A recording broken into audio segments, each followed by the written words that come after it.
Mexico के east में हजारों मील पर फैला एक ऐसा घना जंगल है जहां दूर दूर तक सिर्फ दरख्त ही दरख्त नजर आते हैं। इस घने जंगल के बीचों बीच एक ऐसा मकाम है जहां पत्थरों के बीच में से एक छोटा रास्ता जमीन की गहराइयों में जाता है। आर्कियोलॉजिस्ट की एक टीम ने इस गार नुमा टनल के अंदर जाने का फैसला किया। उनका ये मानना था कि इस केव में, इस गार में कुछ न कुछ एबनॉर्मल जरूर है।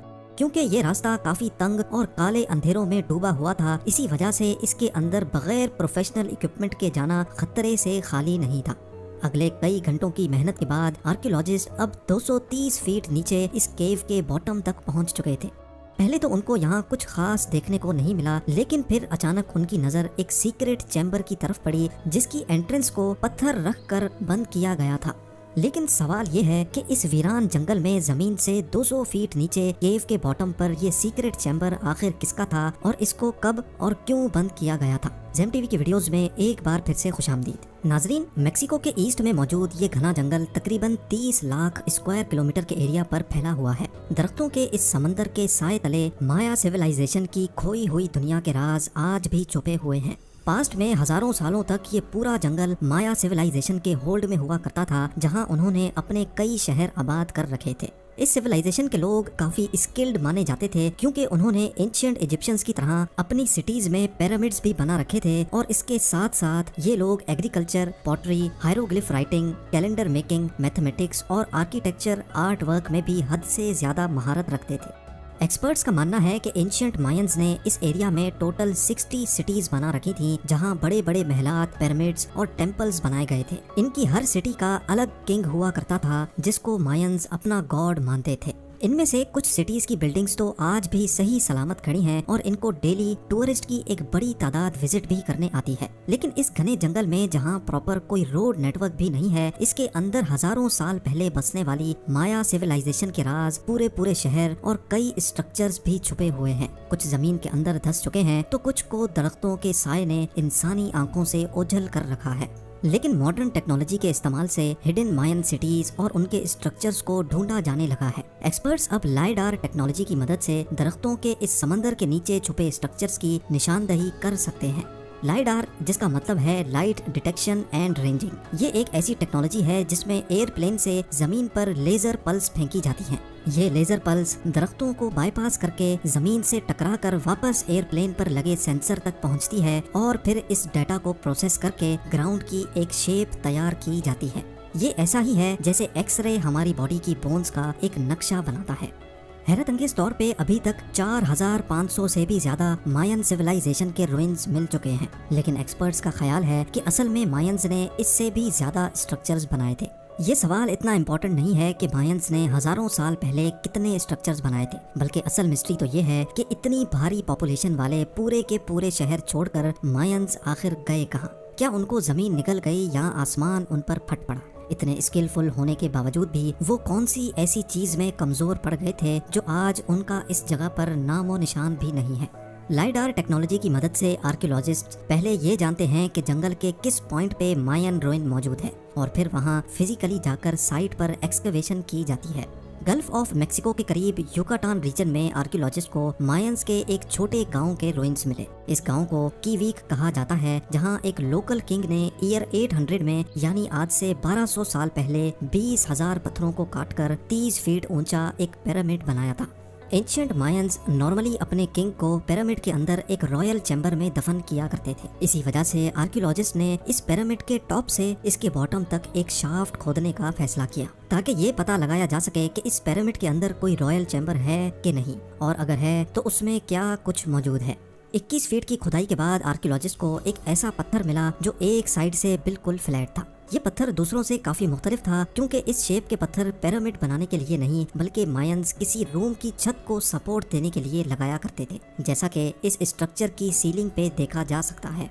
ये खास पत्थर इस चीज की निशानी थी कि इस पिरामिड के अंदर भी कोई टूम्ब बनाया गया था। मजीद खुदाई के बाद आर्कियोलॉजिस्ट को आखिरकार वो चीज मिल ही गई जिसकी तलाश थी।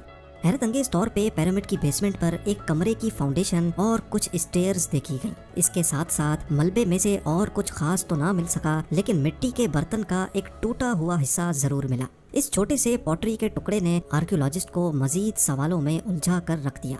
रेडियो कार्बन डेटिंग के जरिए इस पॉटरी के हिस्से की एज मालूम की गई तो ये तकरीबन ईयर 500 में बनाया गया था, यानी आज से करीब 1500 साल पहले। हैरान करने वाली बात तो ये थी कि पिरामिड खुद तो 1200 साल पहले बना था, लेकिन ये पॉटरी का टुकड़ा पिरामिड से भी 300 साल पहले बनाया गया था और आर्कियोलॉजिस्ट की नज़र में ये किसी भी सूरत पॉसिबल नहीं है।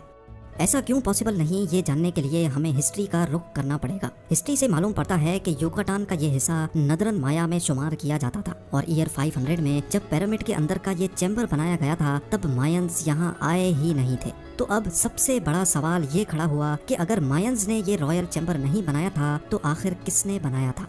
इसका जवाब जानने के लिए पिरामिड रूइन के आसपास जंगल का मुआयना किया गया, इस उम्मीद से कि शायद इनको कोई खास इंफॉर्मेशन मिल सके। पिरामिड साइट से 15 किलोमीटर दूर आर्कियोलॉजिस्ट को कुछ पत्थरों के दरमियान में एक केव का रास्ता दिखाई दिया। केव की एंट्रेंस काफी तंग थी और इसके अंदर जाना खतरे से खाली नहीं था। इसी वजह से प्रोफेशनल इक्विपमेंट का इस्तेमाल किया गया और 2 से 3 केव एक्सपर्ट्स को इसके अंदर भेजा गया। कई घंटों के बाद एक्सपर्ट्स जमीन से 230 फीट नीचे केव के बॉटम पर पहुंच चुके थे, जहां हैरत अंगेज तौर पे उनको एक सीक्रेट चैम्बर का रास्ता दिखाई दिया और इस चैम्बर की एंट्रेंस को एक पत्थर रखकर बंद किया गया था। जब चैम्बर की एंट्रेंस को खोला गया तो अंदर वो कुछ देखने को मिला जो किसी के वहमो गुमान में भी नहीं था। जी हाँ, जमीन से 230 फीट नीचे केव के इस सीक्रेट चैम्बर में बहुत सारी इस्तेमाल शुदा फायर टॉर्चेस पड़ी देखी गई, जिनको कदीम दौर में रोशनी के लिए जलाया जाता था। फायर टॉर्चेस के अलावा यहाँ बड़ी तादाद में मिट्टी के टूटे हुए पॉट्स भी मिले। ये पॉट्स के टुकड़े वैसे ही थे जैसे 15 किलोमीटर दूर पिरामिड की बेसमेंट से एक टुकड़ा मिला था। ऐसा मालूम होता था कि ये जगह किसी दौर में कोई इबादत गाह हुआ करती थी, जहाँ लोग कोई विश पूरी करने के लिए यहाँ आकर पॉट्स तोड़ा करते थे। इनमें से कुछ पॉट्स के पीसेस को जब दोबारा जोड़ने की कोशिश की गई तो हैरत अंगेज तौर पे एक और हकीकत खुलकर सामने आ गई। ये नोटिस किया गया कि पीसेस जोड़ने पर पूरा पॉट कभी भी कंप्लीट नहीं होता था, बल्कि इसमें एक पीस हमेशा शॉर्ट पड़ जाता था। ये अजीब मिस्ट्री किसी को भी समझ नहीं आई कि यहाँ तोड़े जाने वाले तमाम पॉट्स का एक पीस मिसिंग क्यों है। आर्कियोलॉजिस्ट का शक था कि ये लोग यहाँ पॉट्स को तोड़ते तो थे, लेकिन उसका एक हिस्सा शायद अपने साथ ले जाते थे और उसको अपने घर के अंदर रखते थे। युकाटान रीजन में पिरामिड रूइन के बॉटम से पाया जाने वाला सिरेमिक पॉट का हिस्सा असल में इसी केव के बॉटम से लाया गया था। ये इस बात का क्लियर एविडेंस था कि कीवी के इस गांव में मायंस के आने से पहले यहाँ कुछ लोग रहते थे जो अपनी रिलीजियस प्रैक्टिस इस केव में जाकर किया करते थे और इनका भी रहन सहन तकरीबन माया सिविलाइजेशंस के जैसा ही था। उधर जमीन के अंदर केव में सीक्रेट चैम्बर जहां सिरेमिक पॉट्स तोड़े जाते थे, वहां से आर्कियोलॉजिस्ट को केव में मजीद आगे जाने का भी रास्ता मिला। एक्सपर्ट्स ने मजीद एविडेंस हासिल करने के लिए केव के इस रास्ते पर जाने का फैसला किया।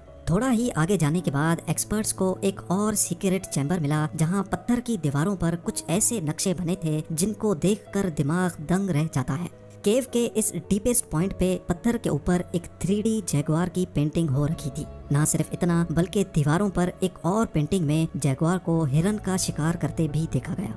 एक्सपर्ट्स जिन्होंने पहले भी दूसरी माया केव्स में पेंटिंग्स देख रखी थी, ऐसी पेंटिंग्स वो अपनी लाइफ में पहली बार देख रहे थे। इन पेंटिंग्स का जब डिटेल्ड एनालिसिस किया गया तो मालूम पड़ा कि ये ईयर 100 BC में बनाई गई थी, यानी आज से करीब 2100 साल पहले, और साउथ से मायंस के आने से भी 800 साल पहले ये पेंटिंग्स यहाँ बनाई गई थी।